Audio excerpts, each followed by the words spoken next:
আসসালামু আলাইকুম বন্ধুরা, সবাইকে সিস্টার্স কিচেনে স্বাগতম। আবারও একটি নতুন ভিডিও নিয়ে আপনাদের মাঝে চলে এসেছি।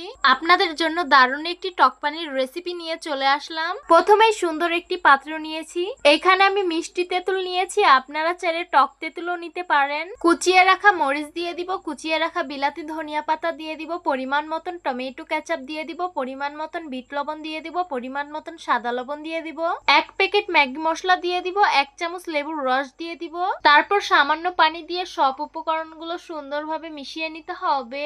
এই ভয়েসটা দেওয়ার সময় আমার মনে হচ্ছিল 1 চামচ খেয়ে নেই। এই যে আমি টক পানিটা সুন্দরভাবে বানিয়ে ফেলেছি। আপনারা এই টক পানিটা দিয়ে অনেক কিছুই খেতে পারবেন, যেমন পুরি, মুগলাই, চটপটি, ফুচকা, লুডুস, বিভিন্ন রকম ভাজা পোড়ার সাথে কিন্তু এই টক পানিটা যায়। তো আশা করছি আজকের ভিডিওটা আপনাদের কাছে অনেক অনেক বেশি ভালো লাগবে। ভালো লেগে থাকলে আমাদের ইউটিউব চ্যানেলটি সাবস্ক্রাইব করবেন, আর যারা আমার ফেসবুক পেজ থেকে দেখছেন পেজটিকে ফলো করবেন। সবাই ভালো থাকবেন, সুস্থ থাকবেন, আর সিস্টার্স কিচেনের সাথেই থাকবেন। আবারও কথা হবে কোনো নতুন ভিডিওতে। তাহলে আজকে এই পর্যন্তই। আল্লাহ হাফিজ।